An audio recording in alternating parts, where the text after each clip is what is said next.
Gary, cold open question. Yes.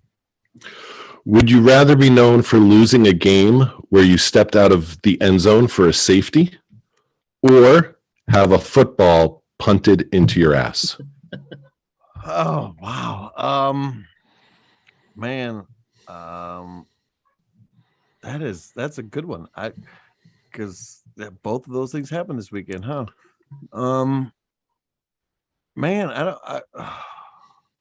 I guess it'd have to be the punt, because technically it wouldn't be my fault.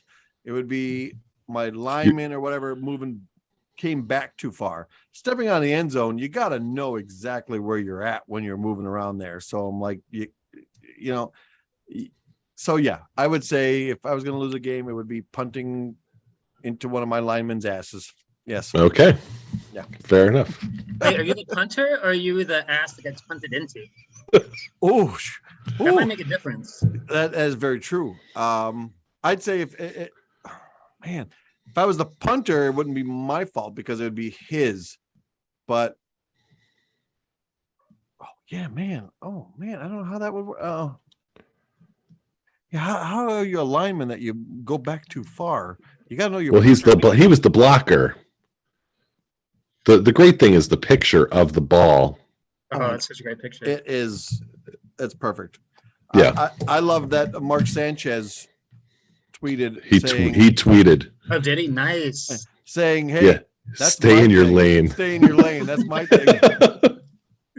Perfect. All right. Let's get the show started. Let's get this show on the roll.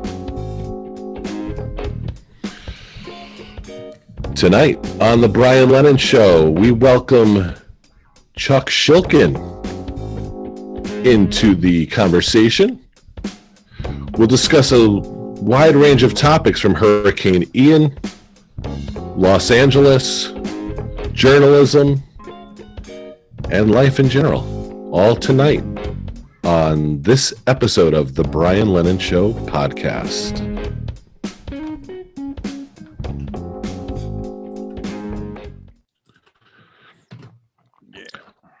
All right, you heard him chime in already, but to be fair and give him a proper introduction, a multi-platform editor and sports writer for the Los Angeles Times. He has been with the Times since 2004.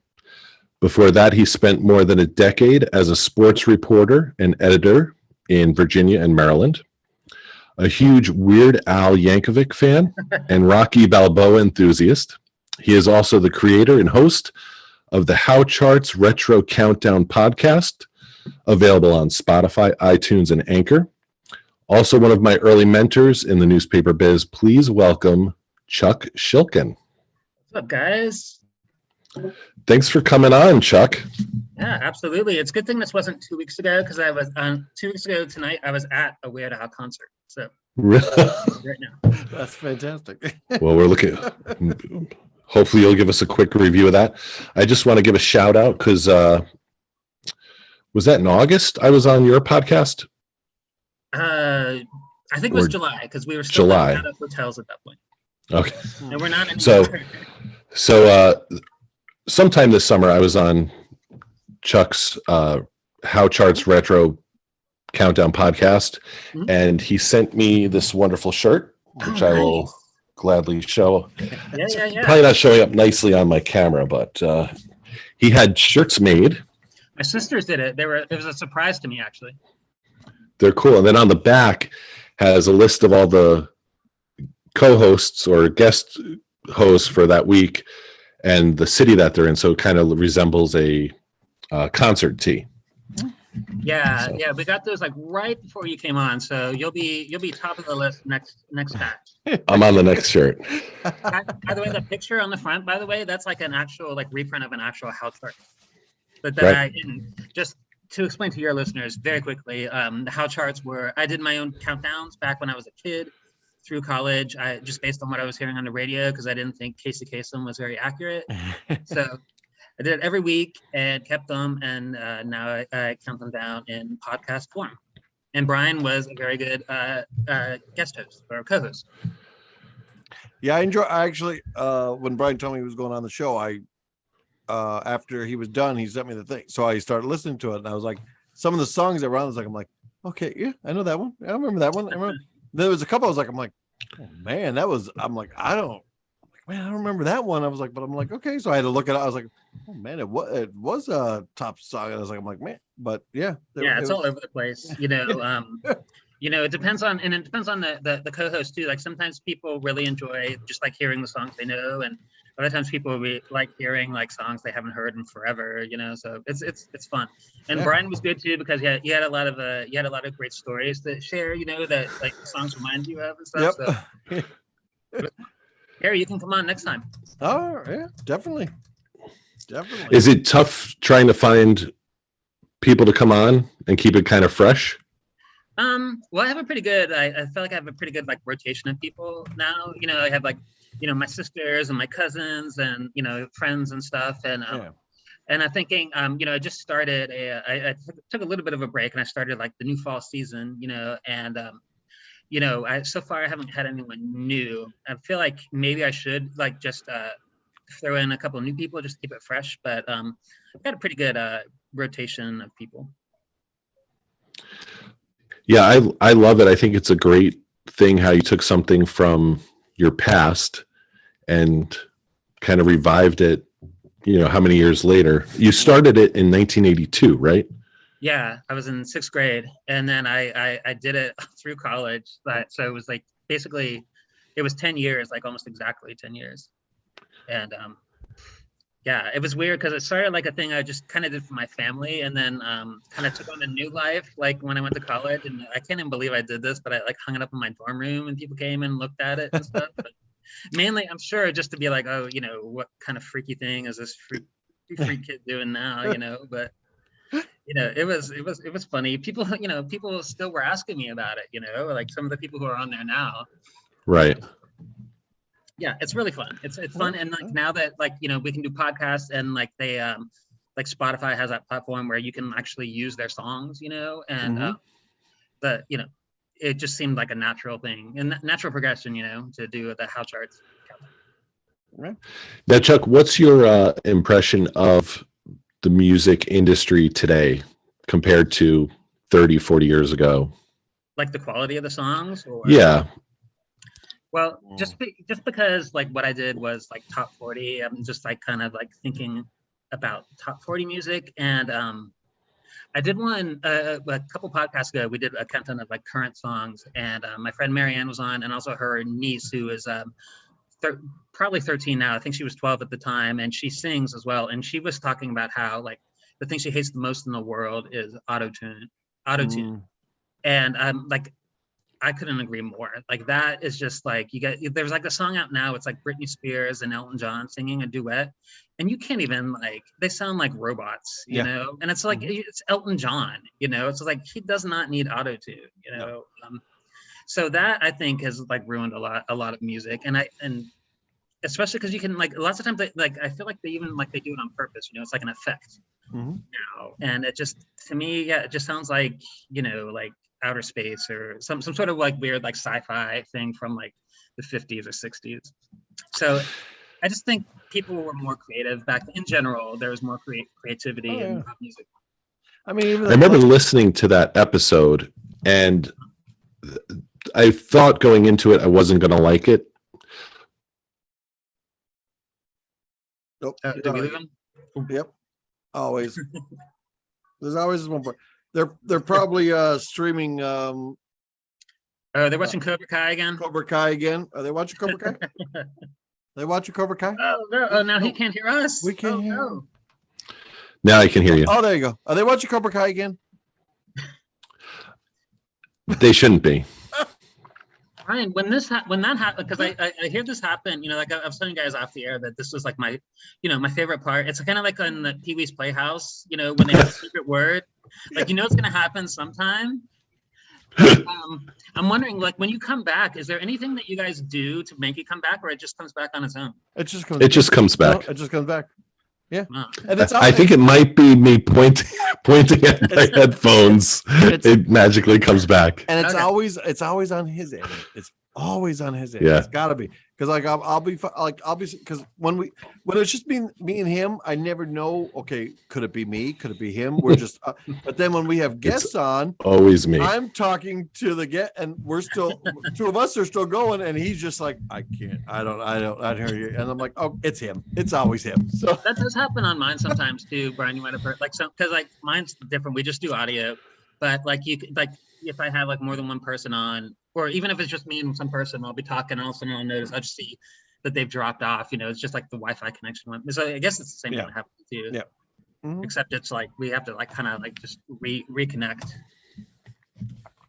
Yeah. So, did you guys hear anything I said? No. I'm not sure. We like. Something. No, wait. We started talking about Cobra Kai, and so. Yeah. I think we were talking about music before that, though. We jumped on our Cobra Kai show. Yeah. So. All right. Well, I don't remember. I gotta figure out where I put it there, Brian. Hold on. Wait. Oh, there. All right. There we go.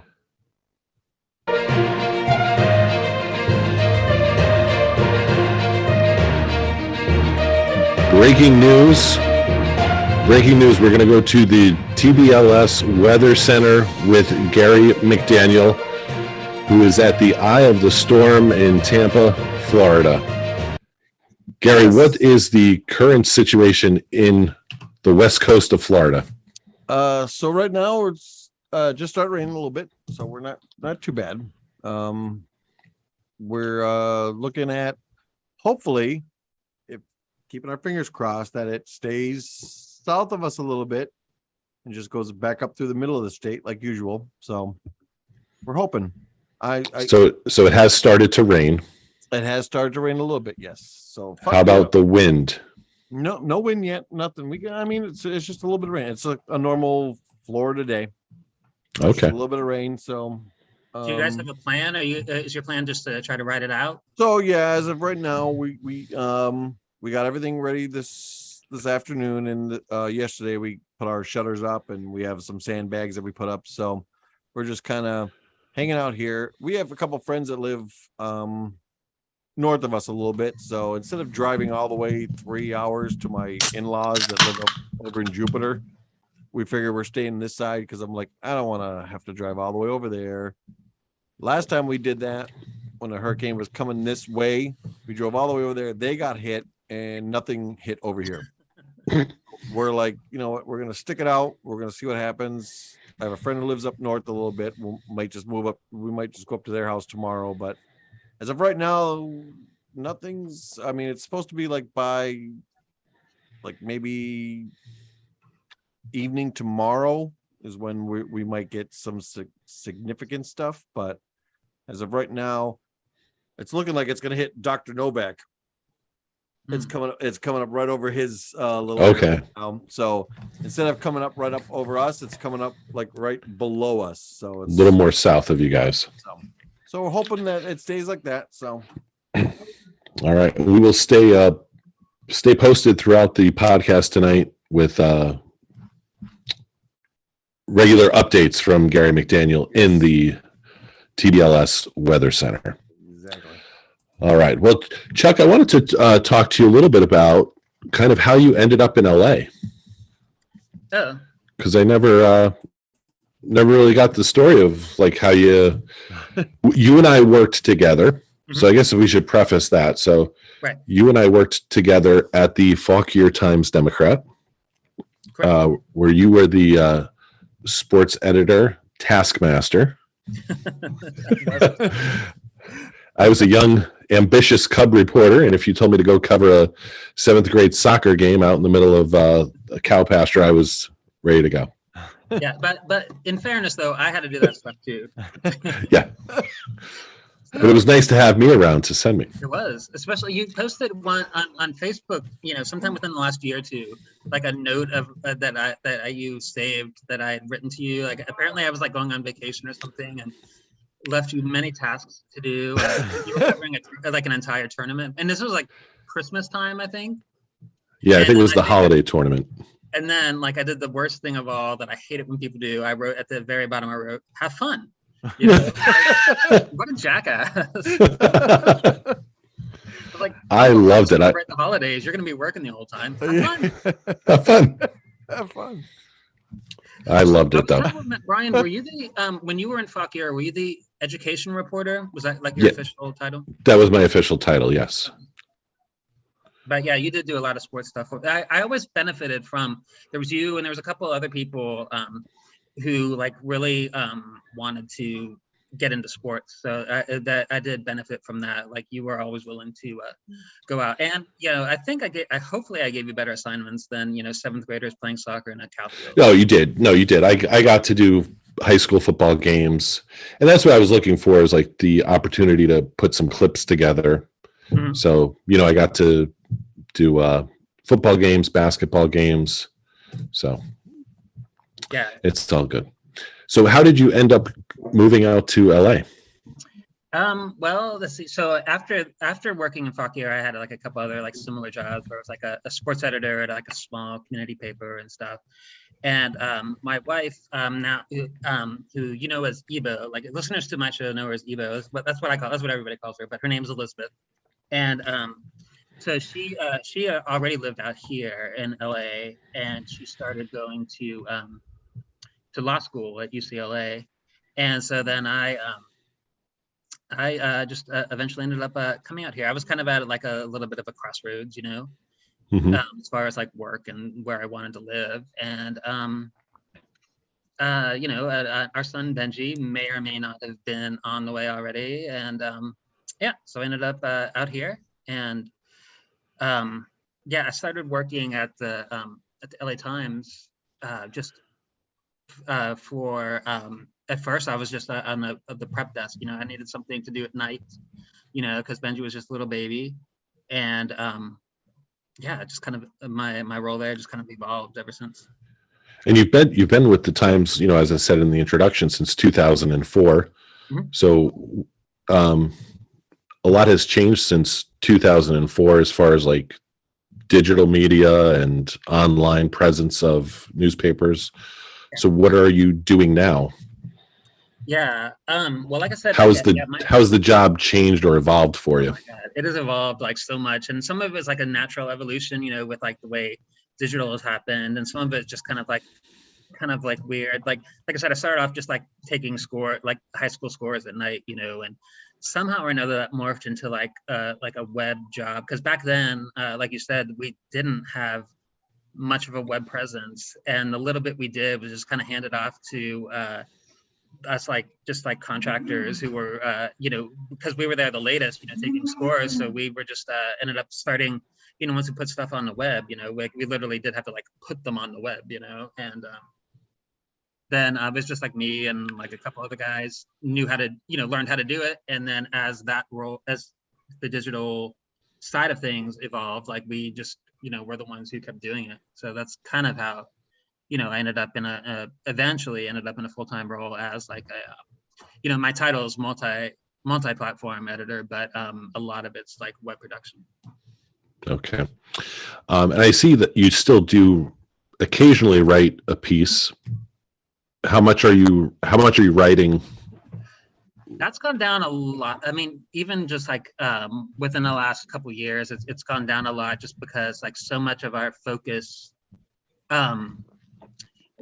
like, you know, back like 5-10 years ago, like the whole thing was like page views. You know, everyone wanted to get you know, you put up a story, you want to see how many page views you got, and of course people are still interested in that. You want as many people to see your work as possible, but you know, that didn't like pay the bills. You know, now that people aren't subscribing to newspapers, like people were thinking, oh well, we'll sell ads for this stuff, but didn't make nearly enough money. So then they started you know, as you guys I'm sure know, like paywalls now. You know, you got to subscribe to, you know, you get a couple freebies, but you got to subscribe to read stuff. So the interest in the stuff I was doing was like, it was a lot of like, you know, aggregating, a lot of just like chasing what was trending. And that stuff doesn't matter as much now, you know, because there's the paywall. So it's the focus is switched more now to like, you know, we have our writers, our reporters, our enterprise writers, and it's more now to try to get people to read their stuff and want to pay to subscribe for that kind of stuff.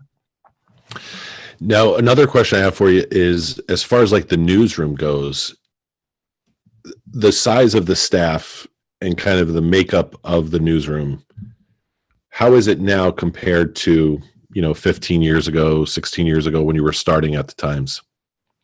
Oh God, it's gone way down. Sorry, I'm opening yogurt here.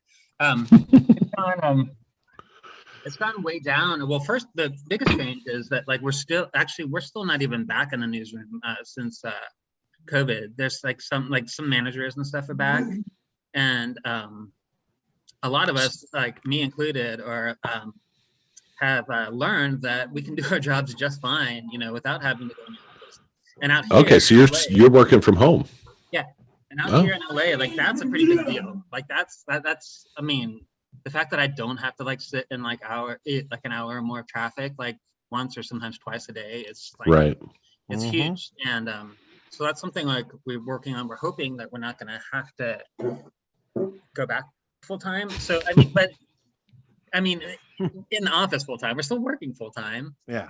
Right. But it's like, I know you were talking actually on my podcast, you were talking about how like the environment of the newsroom and stuff, and how I mean, it is like a really great environment, and like people feeding off of each other and stuff, and like the ideas, that come up that way. And, it's not, we have Slack now and everything, and it's not like as easily replicated, and Zoom. But at the same time, even like before the pandemic, I mean, it was different. The reporters, no reporters even had desks. Like they barely came in. Like they all did everything. They can, you can file remotely and stuff. And right. So it was just the atmosphere had changed a lot, and there was there had been some downsizing too. So there wasn't as many people anyway. So it has changed a lot. Now, another question I wanted to ask you, because I'm curious, and I would say myself, I've probably grown more conservative as I've gotten older than I was like when I was a young reporter. And it seems to me a lot of the articles I read for, on like the Washington Post, the New York Times, even my local paper here in Scranton, seems more subjective than objective, and would be something that would have never got past one of our editors, or close to being published, because it would have been like, you need to fact check that. That's what. Have you sensed that? Do you notice that? Yeah, well, just like as a reader, I do, because like, I work in sports, so it doesn't, most of the time it doesn't apply to that. Right. But yeah, I mean, just as a reader, I can tell, like, like you said, Washington Post for sure. And, LA Times. And I mean, this isn't any kind of like insights that, like I said, it's just like from reading it, but I've definitely like sensed that I don't know if it's like the Fox News effect or something, but it seems like it's almost okay to like for people to like know your and this is like either way, conservative and liberal, like right. It almost become okay for people to kind of know what your bias is, Yeah, because I know, like, if I want a conservative viewpoint, I'm going to go to Fox News. And if I want, a liberal point of view, I would go to MSNBC. And I feel like in the past, I would have been able to have gone to the Washington Post or, ABC News, and maybe have gotten a more like fair and balanced reporting. And I feel like that doesn't really exist anywhere, through digital media, regular print media. Yeah, no, I think it's tough, really. I mean, I think when people, when news organizations say fair and balanced, I think it's really fair and balanced to the person that they are trying to, their target audience. Yeah. So, I mean, I think that's just like yeah, it's kind of sad, but yeah, that's kind of how things are now. Yep. And then the other question I have, because you probably deal with a lot more, young journalists, I'm assuming, either through. Yeah. Yeah. But is that how they're being taught? Like, because even in, journalism school, you were always taught, fair and balanced. And when I wrote for the Daily Collegian, at Penn State, everything we wrote, even if it was men's gymnastics, was thoroughly combed over, by an editor or two before it ever saw print. Do you think there's a change in like journalism school and how, young journalists are being trained? I don't know this for sure because, like most of the young journalists, like I said, that I deal with are in sports. But just my impression, like usually when we get like the young people, the people fresh out of school, like they seem to be like more like stickler, like they feel like that they learned like this is what journalism is, and like I feel like there's some of the stuff you're talking about might be more learned like in the field, or just the people who are actually teaching it, I think might still be teaching like the real journalism, values and stuff. But I could be wrong about that. But that's just the impression I get. Like, because a lot of these kids come out and like they're, they know all the like the rule, like the basic rules, the standard stuff. So. Okay. I've been really waiting to talk to you about that because I read some of the stuff and I'm like, how is that? How is that seeing the light of day? Yeah. I know. Well, yeah. All right. I have some. Yeah. No, I've seen some stuff like my wife and I look at stuff. We're just like, because she's a former journalist too, and we're like, wait, this, I don't know. Yeah, it's exactly what you said. Like who let this go through? Yeah. All right. Now I have some other. You're gone again. Nope. Can't hear you. Nope. Can't hear you. Oh, jeez. Oh, there you go. Okay. We're good now. So I'll just say it again. One of my favorite books I've read is The Tender Bar by J.R. Moehringer, who writes. I don't know if he's still writing for the LA Times. Have you ever had any interaction with him? I don't think so. That doesn't sound familiar. No. Okay. I haven't bumped into him on Slack. Okay. Are you familiar with him? It doesn't sound familiar. They just a lot of names people like drop to me all the time, and I'm like, yeah, I probably should know that person or at least know of them. But he won a Pulitzer. Yeah, I know. I should keep up with that more. but in my defense, the LA Times does pull in quite a few of those. Not quite a few, but it happens. It's happened several times since I've been there. Okay. All right. The other question I had is Bill. Is it Bill Plaschke? Yeah. Have you had any? Yes. Very nice guy. Very, very nice guy. Okay. I'm not really familiar with his writing. I know him more from, was it Around the Horn on ESPN back in the day? I don't even know if he still does it. That used, by the way, yeah, he does. But that used to be back when we were in our downtown office. That used to be filmed, like his part was filmed like right there, like on our floor, like, and it was like I still do work the morning shift, so you could see me. You could see like the top of my head, like in the background, and I would sometimes like time things like a friend of mine was like talking, like he was gonna watch it that day. So I'm like, okay, wait till like when Plaschke, when he mentions the Steelers, watch, because I get up and go to the water bottle, because you could totally see me do that. And I had this like, I used to have like this like fantasy, like a nightmare fantasy of like me like trying to change the water bottle and it's just like going everywhere, and like in the back, like Plaschke's just talking and I'm it's like a Tommy Boy scene or something. That never happened, thankfully. But I'm sorry. Yes. Yeah, Plaschke, he's a good guy. He he'll even like call, like if he has like like something he needs fixed on his stories, he'll like call up in the morning. So he's a good guy. All right. Love to get the behind the scenes stuff there. Mm-hmm. Yeah. I wish I had something juicier for you. All right. Since you're in LA, two things, LA and basketball related. One, LeBron. What's your impressions? What's the general feel about LeBron in LA? And then also, I want to know if you have any info on what's going on with the Boston Celtics and that whole situation with their head coach. I don't think I have. For the second question first, I don't think I have. I don't know anything more than I know what anyone else knows. I know what's been alleged, and I don't even know if like he's acknowledged it or what, but I assume it's all true since he's like suspended for a year. What did I hear? Did I hear anything else about that? I mean, what is the story? That's the thing. It kind of doesn't make sense to me. Like, workplace romances happen all the time.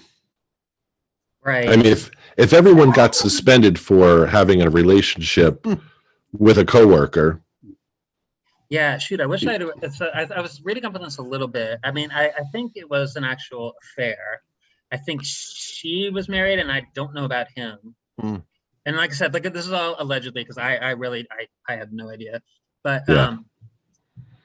And I guess they yeah, it is a long suspension, and I would assume there's probably some sort of company policy, but yeah, I think there's probably more to it than that. Wow. And I wonder too, like if there's a power element of it. Yeah, and it might be like a to prevent anything, like a just think there might have been something like that, a little bit of a possible Me Too element to it. But I think there's got to be, and it seems like there's rumors of something more to suspend him for the full year or a full season. I'm not even sure if it's a year, it's just a season. But I just was curious if you had known anything about that. So then back to the first part about LeBron and LA. What's the? Well, it's funny that you brought up Plaschke, because he has said many times in his columns, he's just like, LA just like hasn't accepted LeBron, and he's not, he even won a championship and it just wasn't the same. And so my impression, just like being around here, I don't really see that. I feel like, I mean, obviously he's not going to be like Kobe or, any of these like Life or like Magic, like Lifetime Lakers, Yep. But, I think everyone was thrilled with the championship. It was during the pandemic, so it was very, they couldn't have the parade, the Dodgers can have their parade, so it was muted, of course, but I don't think it had anything to do with the fact that it was LeBron. I mean, I think people here, I see LeBron jerseys everywhere. He's a Laker, and he chose to come here. He didn't have to, so I think people respect that, and and he came out here to like make movies, make TV shows and stuff, and I think people out here respect that too. That's why everyone's here. Right. Now you brought up Kobe, and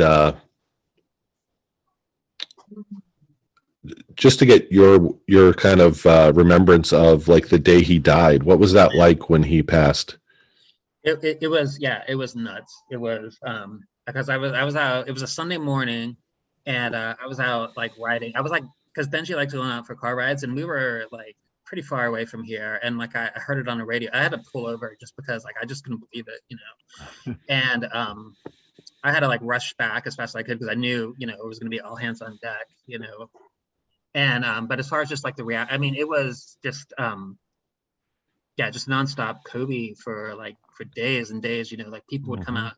It was the Staples Center at the time. People were out there just like, I mean, not just like a few people, but like just like tons of people out there, just like bringing their flowers and their jerseys and their signs and stuff. And and then it was, they had the memorial. I guess it was a couple weeks later, and like it just kept. It was, I don't think I've experienced anything like that. When Vin Scully died a couple weeks ago, it was kind of like that, like for us anyhow. It was as another like all hands on deck type thing. But number one, we were prepared for that. Like you know how it is. Like there's a lot of like pre-written. We had a lot of pre-written stuff. I mean, he was what 92 or something, 96. I don't know. So and nobody was prepared for Kobe. I mean, it was just we weren't prepared as far as like having stuff ready to run.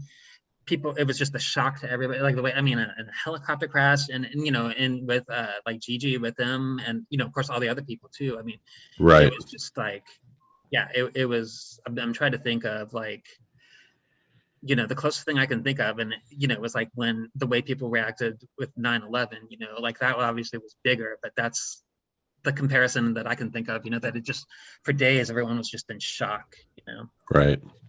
Now, do you get to cover events?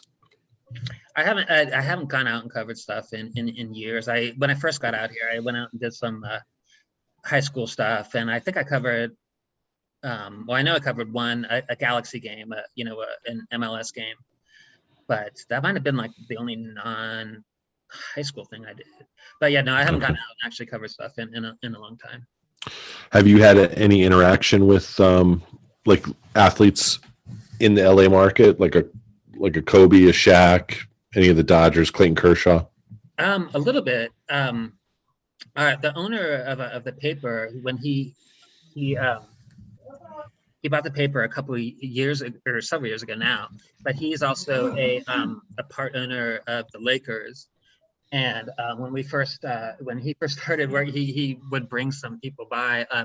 I was not in the office today. He brought Pau Gasol by, you know, but I, you know, saw everybody on, you know, all my coworkers were posting it on Twitter and Facebook and stuff, and you know, everyone looking super short next to Pau. And then, but I was there. I was sitting there at my desk one morning, soon after that, and Patrick, our owner, he was just like standing there, just kind of looking at me, and I'm like, "Hey, I'm like, you know, what's up or whatever, you know?" And then he just like points behind me. He's like, "Hey, do you know this guy?" And I turned around, and like Rick Fox was just standing right behind me. Okay. That was probably the extent of my athlete interactions. Ebo, actually, she has a better story than me. Several years ago now, like she was on a plane she was going to Arizona, and the only seat available to her was a center seat between Clayton Kershaw on one side in the window seat and Adrian Gonzalez back when he was with the Dodgers in the aisle seat. And so she's like, can I sit there? And they're like, sure. And she sat between them, like they didn't even move over. Wow. Like, it was only going to Arizona, so it's not that far. But yeah, she sat between Kershaw and Adrian Gonzalez. Jeez. Yeah. So Kershaw has what, 2 or 3 Cy Youngs? Three Cy Youngs and an MVP. Yep. Yeah. And does Gonzalez have an MVP? Not sure. I don't know, but he is very very well loved and respected out here. Let's see. And yeah, there were like guys. There was like some dude like who like was bringing multiple like jerseys over for autographs, and they cut him off at one. She said. All right. Oh, and the other thing. Oh, one other thing. Working at the Times, we did. When the Kings won the Stanley Cup, they brought the cup actually to our. This is when we were still downtown, and there was like we had like this big like ballroom at the top floor, and we all got to go up and see it and stuff. So that was kind of cool. That's the Stanley Cup? Yeah, the actual Stanley Cup. Yeah. Did you touch it? I don't remember if I did or not. I'm not sure if I was allowed. If I was allowed to, I did. I can't. Okay. I think I remember. I was just like looking for like the Penguin names. That's all. You know. I remember they had.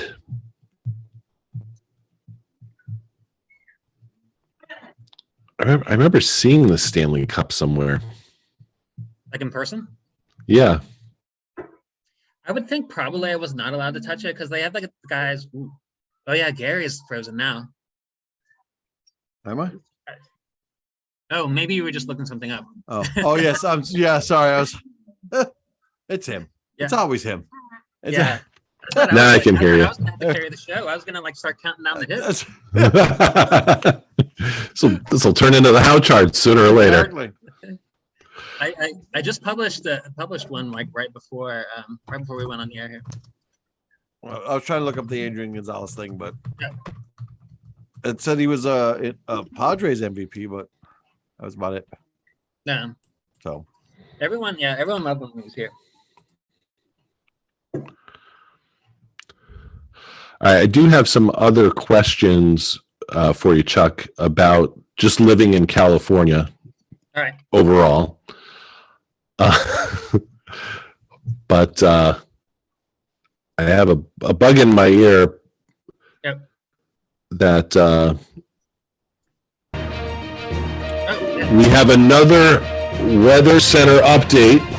Nice. Breaking news from the Brian Lennon Show Weather Center. Let's go live to Tampa with our own Gary McDaniel. Gary? Yes. So, still raining. Still raining. You are still outside. I am still outside.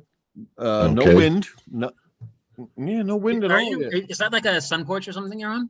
Yeah, I'm on my back. That's his lanai. Like my little back patio area. What is that back? Is that a pool or a hot tub? Back behind you, out the window. Oh nope. So that's just lights in my. That's just lights showing into my. That's my patio door. Okay. Now Yeah. I am in the middle of getting a pool put in. Just And in time. Now we're getting a hurricane, so they had to stop doing all the work. And all I have is a digger in my backyard With a D. with a small little hole. And so they came out the other day to take all like the other stuff that they had laying out here out, so that way then it doesn't blow with the wind. But yeah, so my luck, start a pool and a hurricane starts moving up this way. So yeah, And Gary, you got your hurricane shutters on. I do. Okay. I talked to you briefly yesterday. You had never put them on before. This was your first time. How was the process for you? So we had to Google it because they never showed us how to do it. And I was like, oh, this is great. So we're all here trying to figure out how to put the things in. I'm like, I kind of have an idea what we're doing, but so we had to Google, finally figured out how to do it. I'm like, okay, good. I get to the two windows that are the porch that I'm on right now. I have two windows right here. Well, either they didn't put the metal pieces on properly or they didn't cut the shutters properly. So basically when we went to put them in, one was either too long or one was too short. So I was like, oh, well, great. So now my back patio windows don't have any shutters on them, which I'm like, okay, that's fine. It's covered. We should be okay with that. But so now I have to get a hold of those people and have them come back out and figure out, hey, you didn't cut these properly, or you didn't put the metal pieces to set the shutters up right. So yeah. But all the other windows fit perfectly. Yes. Yeah. Okay. Front window's a pain because they had to put it, because the way our house is on our front bedroom window has it has like rock going across it. So they couldn't put so here, I could show you. So here you can see on the top part, the metal piece up there, and then there's the metal piece down here. Right. So of course they didn't cut them properly. So, but on our front window, we can't do it like that. So they had to put it on the two sides. So you have to put bolts in. You have to slide bolts down and then fit them into the little holes of your shutters and screw on like little wing nuts. Well, to do that, because they're on the sides, you have to slide them down and catch them before they fall past the hole. So yeah, they were fun.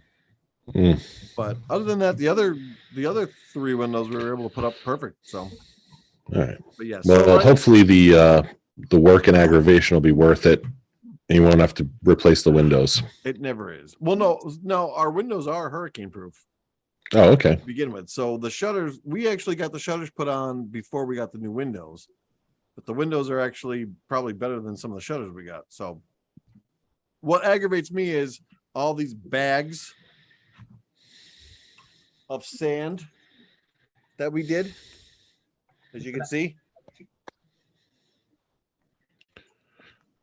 is then I'm going to have to empty all those later on. Because this is what happened last time. We filled all these bags up with sand, and then nothing came through. Do you have your own? How often do you have to do all this? So this is only really the second time I've ever done it in 17 years I've been here. Oh. We had one other one. It was I think in 2017 it was coming through. It was can't remember the name of the storm. It was supposed to come this way. So we got all this, we did all the same work. I didn't have the shutters at that point. So now I'm cutting pieces of wood, Frankensteining things together so I could shove them in my windows. And then we were doing all these sandbags. I was digging up dirt in my yard to fill out like garbage bags of sand.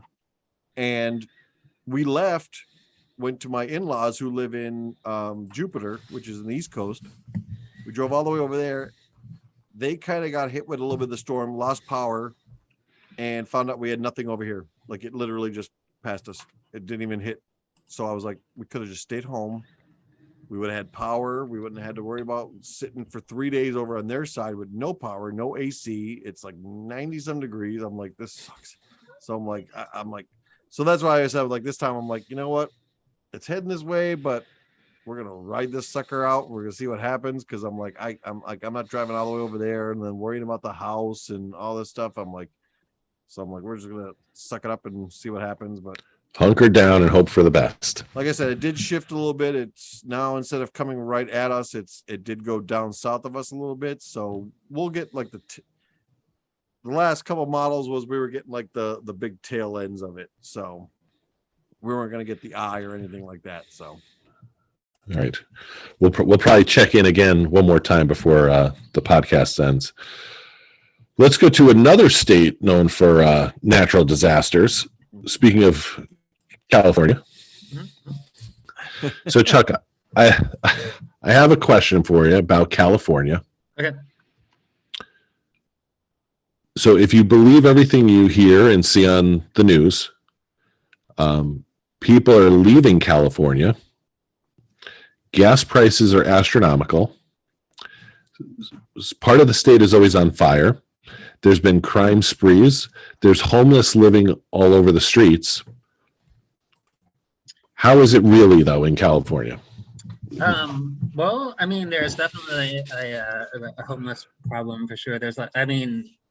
Yeah, for sure. Like that, your description actually is kind of accurate. Do you see a lot? Is it like just plain as day, like right out in front of the?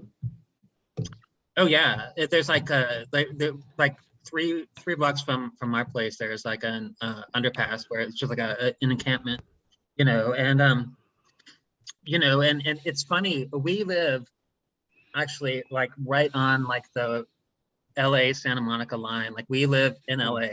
Literally, if you cross the street, you're in Santa Monica. Like the houses across the street from us have like Santa Monica zip codes. Okay. And so this homeless encampment is all on our side of the road, and like the other side is perfectly clear because apparently like they're not allowed to do it in Santa Monica, but the LA police are more tolerant of it. I feel like coming from Pennsylvania where I lived for how many years or whatever, you didn't really see much. Even down here, I mean, there's a lot. I mean, it's everywhere in St. Pete, Clearwater. Like, I mean, they're all over the place. Savannah this past weekend when I was up there, it was a ton of like, especially like little parks that they have. They were just all laying in there and doing that stuff. So I'm like, I don't know. I don't know if it's that I've just kind of gotten used to it now from living down here and just seeing so much of it that it's just like, I just assume it's everywhere.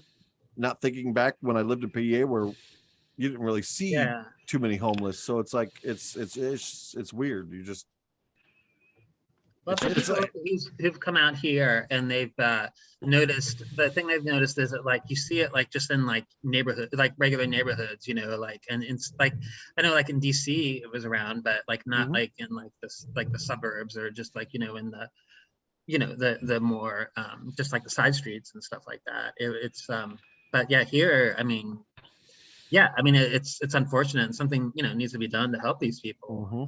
But it's gotten, I don't know exactly why, but like since the pandemic, it's gotten like a lot worse. Okay.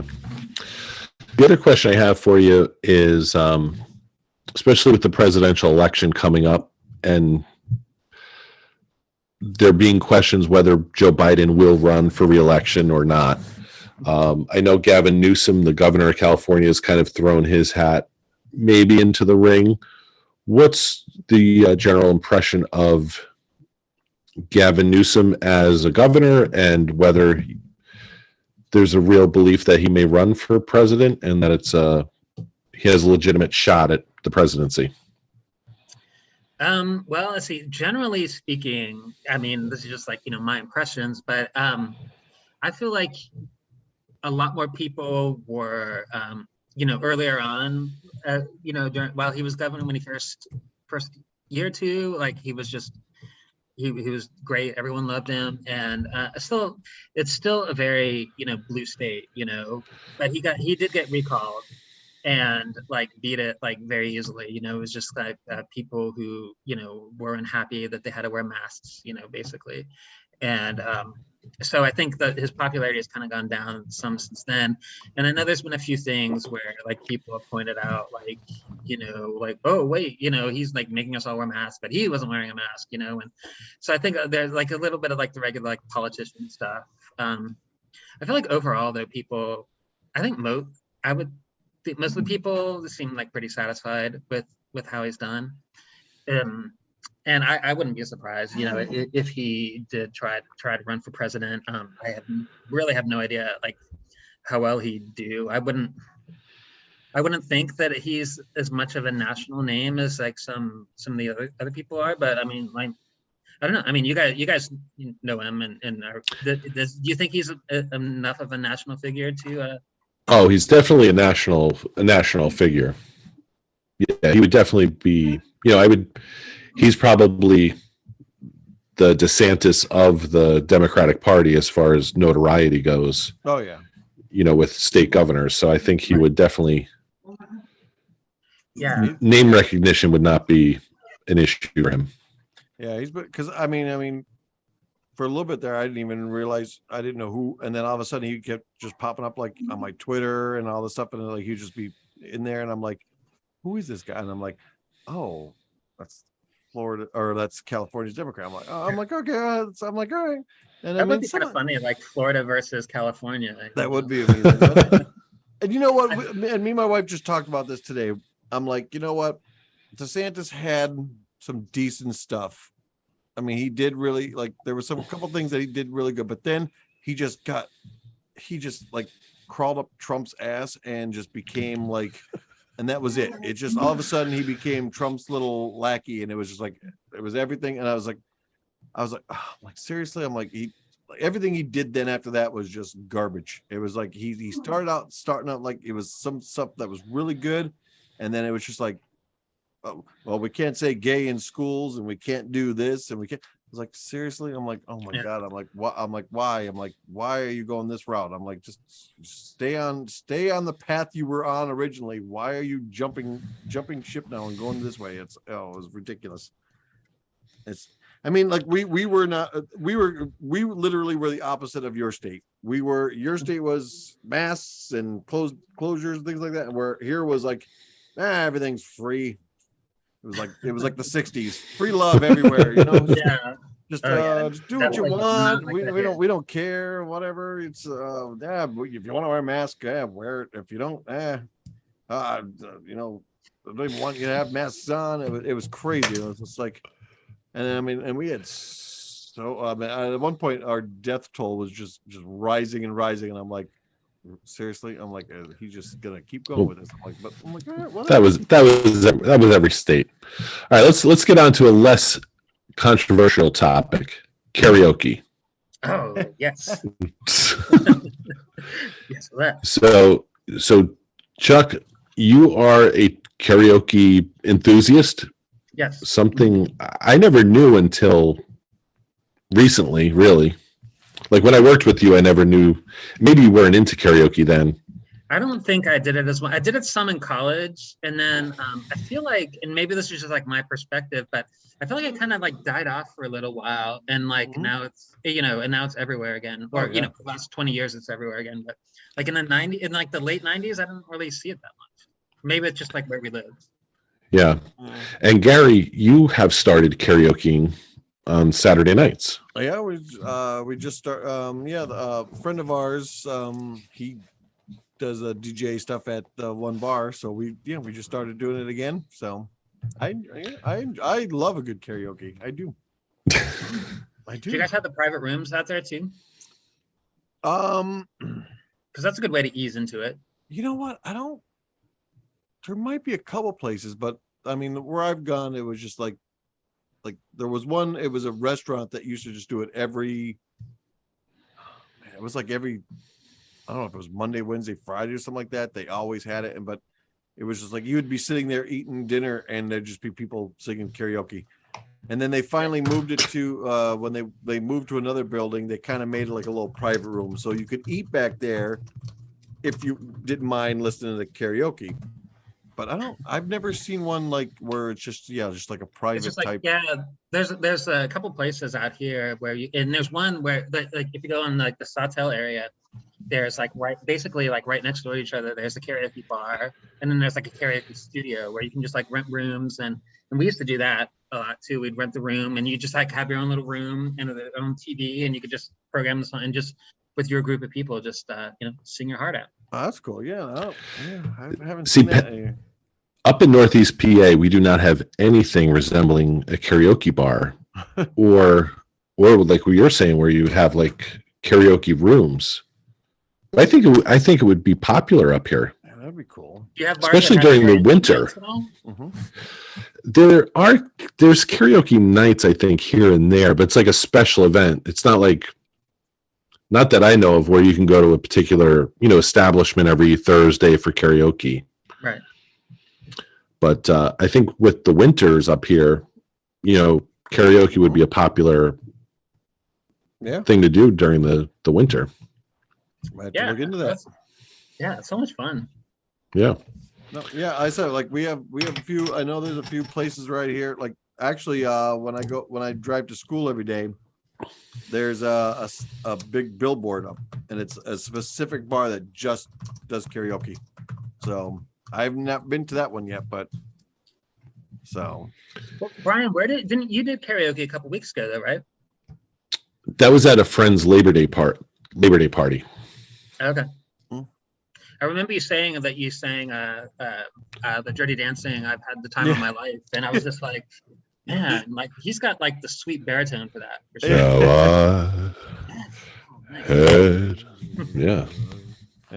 Yeah, when we were singing Summer Lovin', which I sang before at like a party like 20 years ago. So I was like, oh, put that on because I can do it. And I was singing with a female, so I was like, we can do a duet. And then that song came on right after. And I had just seen the movie a few weeks ago when it was re-released back in theaters.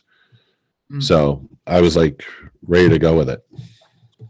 Yeah, we were actually in Savannah. We were actually trying to find a karaoke bar when we were up there this past weekend. The three of us were just like, let's go sing somewhere. Where no one knows us. Yeah, where no one knows us. We can sing whatever the hell we want, but couldn't find one. So. I talk big, but I do kind of like, because the karaoke bar that I was talking about, actually, like Evo and I went out there like a couple weeks ago. Like it was after I talked to you, Brian, after we did our show and we had talked about it. And, I had been saying about all these songs that I wanted to do, but sometimes we get this place and like I don't know, the young people have like kind of taken over, and I get like a little bit, I feel like, oh, they're not going to appreciate any of my songs, and I don't know, I get very kind of a little bit snobby. I'm like, oh, they suck anyways. Yeah. Like, I'm not going to, waste my time trying to impress them. These kids. You think it's funny to do like Gangsta's Paradise when. Like and Chuck, what's your go-to song? Well, let's see. Okay, so my friend Marianne, who does the podcast with me a lot, we do a lot of karaoke together, and our go-to together, we always do "Just a Friend" by Biz Markie. Okay. I'll do the rap, and she does the singing part. Okay. And then often when we do solo, I will do "Good Vibrations" by Marky Mark and the Funky. Ooh, I could do that one as well. Yeah, it's not that hard. As far as a rap song goes, it's not hard because as I actually just related the story on a podcast, but Evo and I once tried doing OPP, and that was that's impossible. Like I have no idea how that. Well, I think on your podcast I was telling the story when we tried to do "Don't Go Breaking My Heart" by, right. and this is Gary is the one I was trying to sing it with. Do you remember that, Gary? Okay. I think so. We were at the Green Turtle in like Carbondale. Well, okay. And we could never figure out when to come in. No. Sometimes like the screens or the timing's off. You know, like the words will come up a little bit later, or and then it just like totally like throws you off.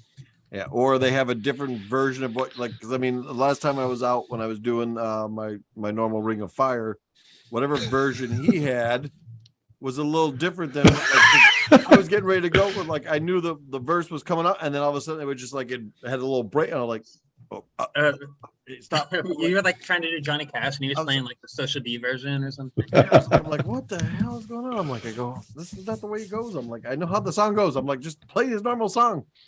But all right, Gary, you ready for the? You betcha. All right. If I had volume on.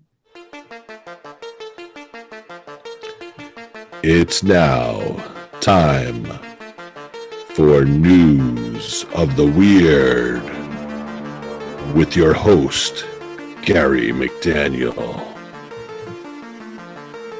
Yes. All right, Gary, I know you're working hard in the newsroom. What do you have for us this week? Always. All right, let me close this out. Okay, so Panama launch of futuristic oceanfront home goes sideways.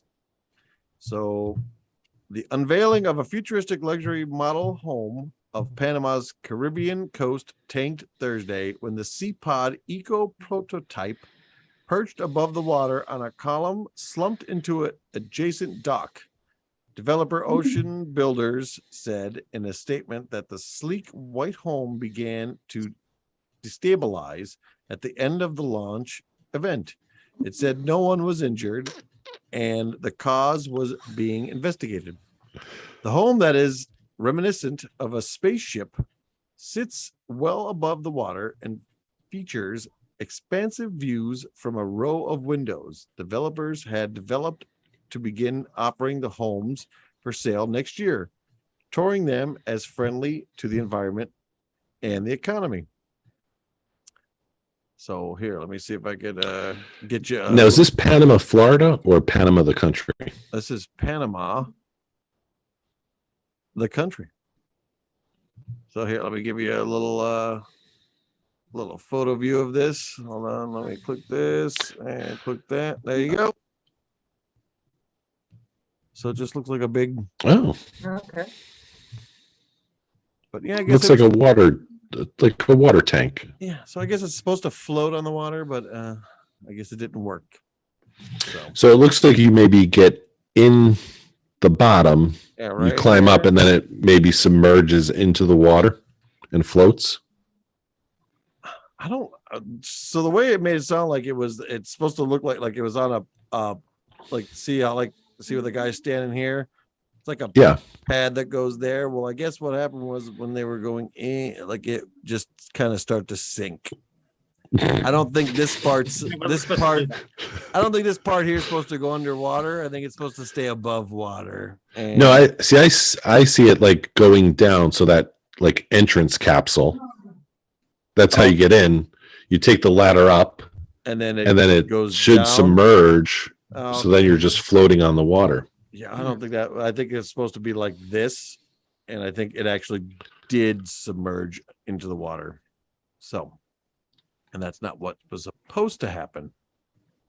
That's an interesting. I'm surprised we don't have more like water homes, like development.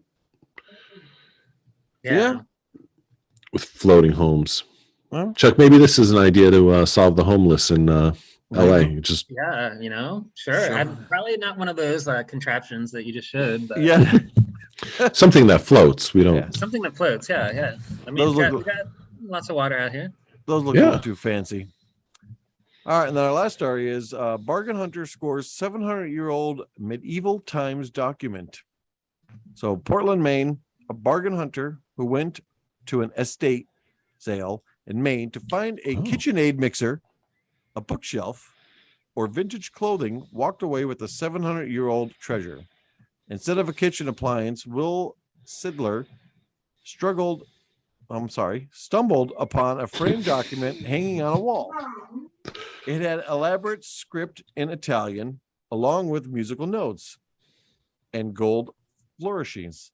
A sticker said 1285 AD, based on what he'd seen in a manuscript class at Colby College. The document looked downright medieval, and it was a bargain at $75. Academics confirmed the parchment was from the I can't say that. Whatever. Cathedral in France, and based on the 13th century. Chartres. Is it probably Chartres? Is it CHARTRES? No. Okay. The Beauvais Missal. There we go. Beauvais Missal, used at the Beauvais Cathedral in France and dated to the 13th century. It was about 700-year-old in Roman Catholic worship, they said. It expected on manuscript said the document first reported by the Maine Monitor could be worth as much as $10,000. And I will give you a little. Now, I've been going to estate sales the last 2 weeks. Oh, look at that. So, Wow. looks interesting. Now, I was offered a beautiful piano for $200 this past weekend. But the problem is, maybe 2 or 3 years ago, someone I worked with her aunt died, and so she was giving away this piano. Oh, excuse me. So I took it, and it was a bear to move. Like, I don't know how we got it here. It was like a miracle. And it's not in the greatest shape. The one I was looking at this weekend is like 100 times better shape than this one. But I just can't move it. They're just so hard to move. Otherwise, I would love to take it. $200 for a piano that's incredible. Yeah. And it was listed at 400. But she's like, it was like the last hours of the sale. They're like, everything is half off. It's 200 if you want to take it. So yeah, it's a great deal. Did it look like one of those grand pianos, or was it like no? It's just a nice like oak. The keys are beautiful. It's still it's just like a stand up piano.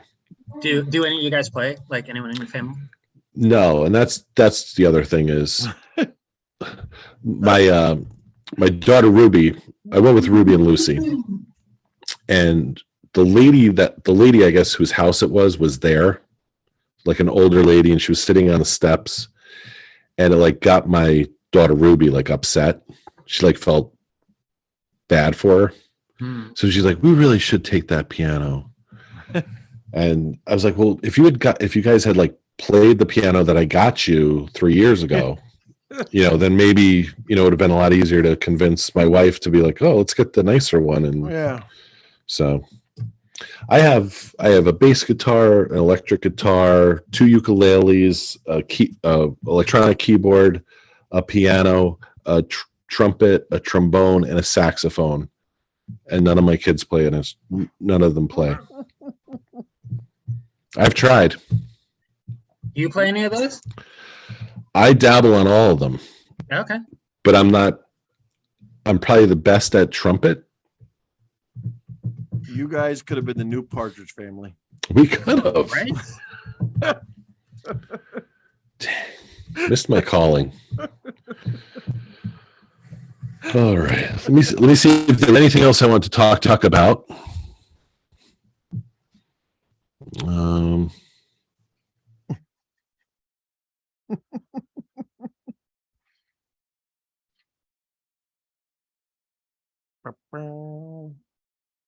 Yeah. So, could you hear me? Who? Uh-oh. Well, Can't hear you. Now I can hear you. There we go. There you go. Chuck, do you ever keep in touch with Yayoi?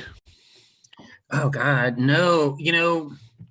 I've lost touch with her, unfortunately. I know last time she sent us a wedding present, but that was so long ago. That was 17 years ago. So I guess I've lost touch with somebody. Who was it? You remember Jenny that we worked with, Jenny and Wade? Yes. Jenny, and she told me, like, I'm Facebook friends with her, and I think she told me that, like, you always married, and I think probably has a kid now or something. Okay. But yeah, that's somebody I would like to get back to. She was great. Yeah. And then the other question I had for you is if you could tell us a little bit about last time I saw you in person was at King of Prussia Mall. You had come to Philadelphia or Pennsylvania. I think it may have been for a wedding.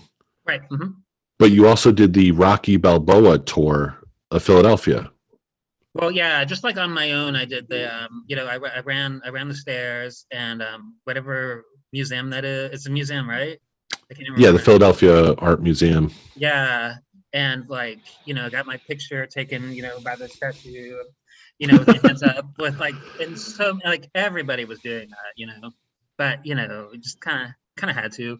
But yeah, my friends were getting married, and I actually watched Rocky like on the plane there. And I think I watched Rocky, but I think Rocky Balboa on the way back. Did you go like by his gym, like Mickey's gym? No, I didn't even know about that. I think I didn't do my, and like, just like my friend, one of the people who's getting married who like is from Philly, so he like told me to go by there, and because I wanted to go for a run, so he like sent me down like a river or something too. But I don't think there was like really the Rocky tour so much as just like that part of the Rocky experience. Okay. Yeah, there's well, I guess it was last winter, like last December. I watched like Rocky 1 through 4 with my son, who was 6 at the time. So he fell in love with Rocky. Yeah. And then I was looking at maybe doing, because they have like actual Rocky tours that you can, like bus tours, I guess, that where you go around the city and visit like the townhome he lived in, Mickey's gym. I think the church where him and Adrian get married, all that stuff. So I think I might in the spring try to do that again, maybe. Oh, that would be fun. Man, But I didn't know they did that. And then he's like, "Oh, let's watch Rocky 5." I'm like, no. Well, you should. Have you seen any of the Creed movies? I saw the second Creed movie. We didn't see the first one, but my son and I. Better, I think. Okay. I feel like the second one just kind of went back into Rocky territory. Like the first one seemed a lot more just like an original movie, and like Rocky was a character, and it was cool. And then like the second one was just like, oh yeah, he gets hurt, no one wants him to fight anymore, but he does anyways, and just like that's like every Rocky movie. Did he fight the Russian guy's son? Is that the second one? Yeah. Okay. That was a nice touch. I forgot about that one. Yeah. So, Chuck, do you want to get your plugs in for your podcast? Yeah, sure. One thing I wanted to say though before that, just wanted to talk about like yours for a second. Like you guys, it's a fun podcast. I love listening to it. My favorite episode though was the Woodstock '99. That was just. I just read today your blog about how like so many people were listening to it, but you guys just, I mean, because I didn't even know about that documentary, and I watched it afterwards, and you guys, I mean, that was honestly, that was like journalism. You guys were asked the right, you guys got a source, and you asked the right questions, and she like had like so many stories and stuff that wasn't on the documentary, so. I've still got it, Chuck. I've still got it.